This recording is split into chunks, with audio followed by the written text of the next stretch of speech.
Muito bom dia na graça do nosso Senhor e Salvador Jesus Cristo. Estamos aqui num sábado na presença do Senhor.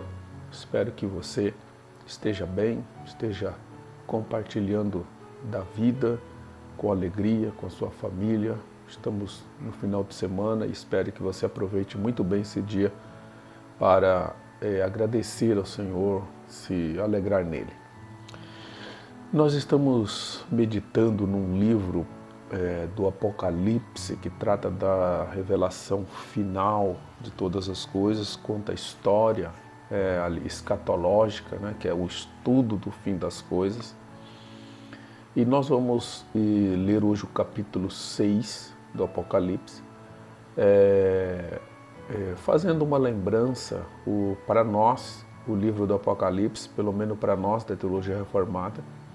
Esse livro, ele conta a mesma história 7 vezes, ou que nós chamamos de 7 ciclos, né? Então, o primeiro ciclo, ele vai do capítulo 1 até o capítulo 3, onde ele fala sobre a igreja, e o segundo capítulo e o segundo ciclo vai do capítulo 4 até o capítulo 7, onde ele conta a história da humanidade e o fim da humanidade, né? Depois nós vamos para o terceiro ciclo, que começa no capítulo 8. Então, nós estamos no segundo ciclo. E o capítulo 6, ele está falando da abertura dos selos. E eu quero ler o texto final, o versículo 17 do capítulo 6, que diz assim: porque chegou o grande dia da ira deles, e quem é que pode suster-se? Então o texto ele está chegando aqui no final, né,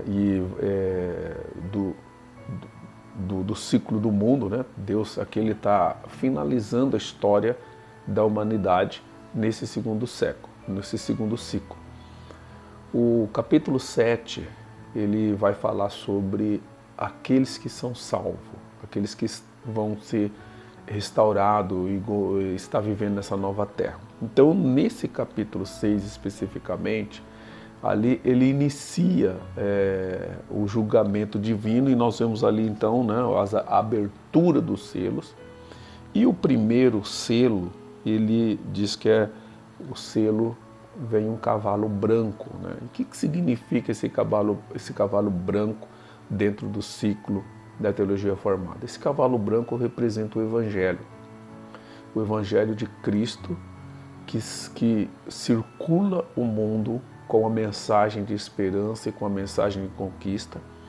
E nós sabemos que é um Evangelho vencedor, porque milhões e bilhões de pessoas aceitaram Cristo como Salvador. Então esse cavalo branco mostra o avanço do Evangelho. E outra coisa que você precisa saber também é que essas histórias que estão contadas aqui, essa narrativa que está contada no Apocalipse, não são eventos que já aconteceram, que estão acontecendo e que nos dão uma perspectiva de que vai acontecer aumentando a sua intensidade.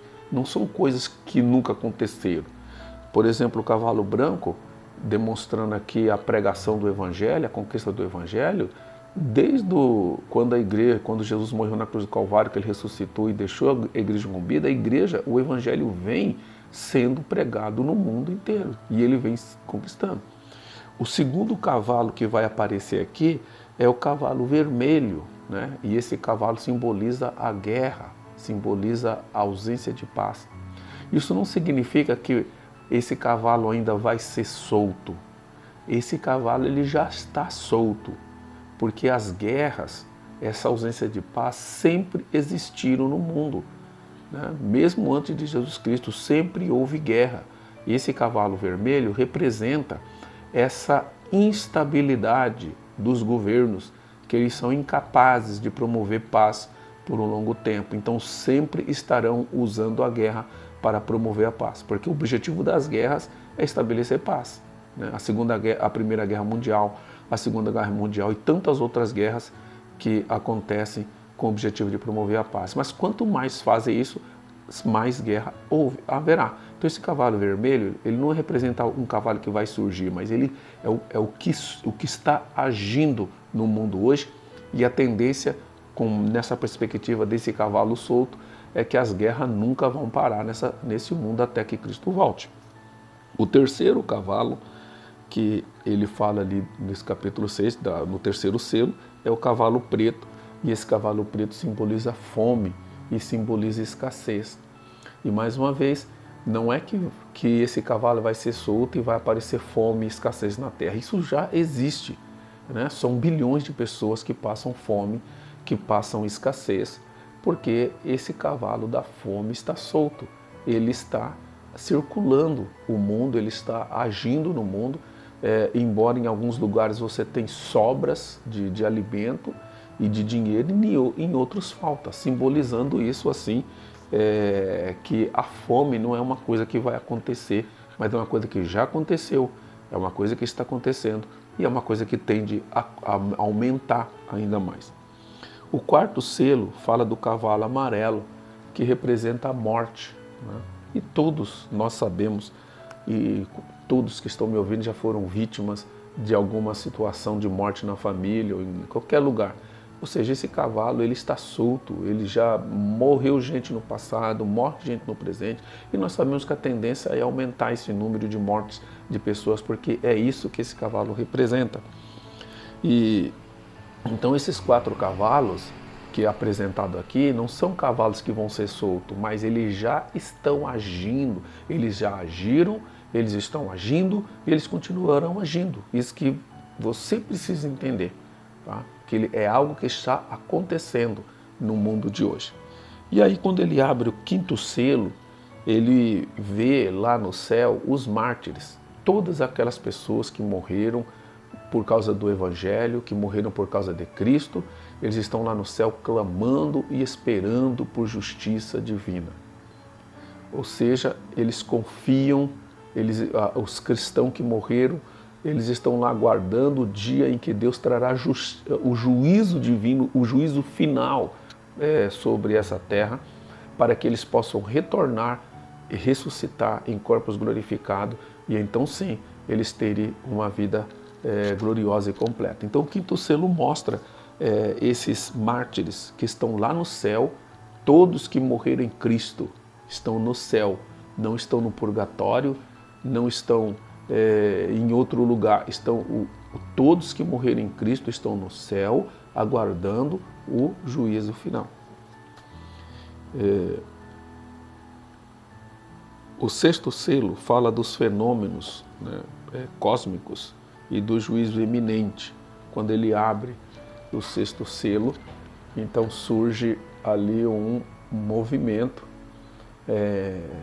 que é a culminação, né? Esse sexto selo, ele culmina, ele junta os 4 cavalos, junta os mártires, todo o capítulo, ele resume o capítulo ali no juízo final. O sexto selo é como se Deus estivesse encerrando a vida na terra, né? Onde aqueles que são ruins, né? Sejam eles escravos ou livres ou ricos ou pobres, aquelas pessoas que vivem na prática do mal, aquelas pessoas que vivem na prática da maldade, elas serão então julgadas e condenadas, né? Lógico que mais para frente no livro vai falar como essas pessoas vão ser tratadas, mas aqui no livro ele já diz isso, né? Que essas pessoas vão tentar se esconder e não vão encontrar lugar. Então vai chegar um momento em que todos esses homens que já morreram, os que estão vivos hoje, né? Ou os seus que estão vivos hoje morreram e vão vir outros, essas pessoas vão prestar conta de tudo diante de Deus um dia. E não vai ter como se esconder dele. Então nós, caminhando aqui para a nossa finalização, nós podemos ver algumas coisas interessantes aqui nesse capítulo, que é a soberania de Deus na redenção e restauração. Deus é soberano na redenção e na restauração. Então confia, pode esperar, porque não é a ONU, não é os ecologistas que vão recuperar e redimir essa terra, é Deus. Deus é soberano. Nós também vemos aqui que a realidade do sofrimento humano. Nós não vamos acabar com o sofrimento humano, a igreja não tem a responsabilidade de acabar com o sofrimento humano, o evangelho não promete acabar com o sofrimento humano nessa terra, porque o sofrimento humano é uma realidade para quem serve a Deus aqui e tanto para quem não serve a Deus também sofre as consequências da ação desses cavalos que estão atuando no mundo. Então, a realidade, Deus está atento, né?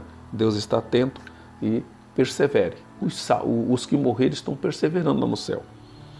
E vemos também juízo e esperança nesse texto aqui. Esse texto mostra juízo e esperança. Por que mostra juízo e esperança? Porque o juízo final vai chegar, tá? Vai chegar e todos aqueles que estão contrários à vontade de Deus irão pagar caro, irão ser julgados pela eternidade. Então resta para nós, como cristão, reconhecer o sofrimento. Tá? Existe um propósito de Deus no teu sofrimento. Então reconheça o sofrimento como parte dessa vida humana. Tá? Se você não está sofrendo, agradeça a Deus. Mas porque o sofrimento ele faz parte da vida humana. Esse texto nos chama a perseverar. Tá? Vamos perseverar, assim como os mártires continuam perseverando lá no céu em oração, nós devemos perseverar na nossa fé aqui. Nós temos também nesse texto aqui a urgência da fé evangélica, porque muitos não conhecem a verdade. Então é urgente que nós preguemos este evangelho para as pessoas. E esperança na soberania de Deus. É o que esse capítulo 6 nos apresenta aqui resumidamente, porque são um assunto bastante complexo, mas eu espero que ajude você a entender um pouquinho do que nós estamos vivendo e do que nos aguarda no futuro. Amém? Deus te abençoe. Nos vemos no capítulo 7, que é o último capítulo do segundo ciclo que nós estamos estudando. Amém? Até lá. Deus abençoe você e sua família.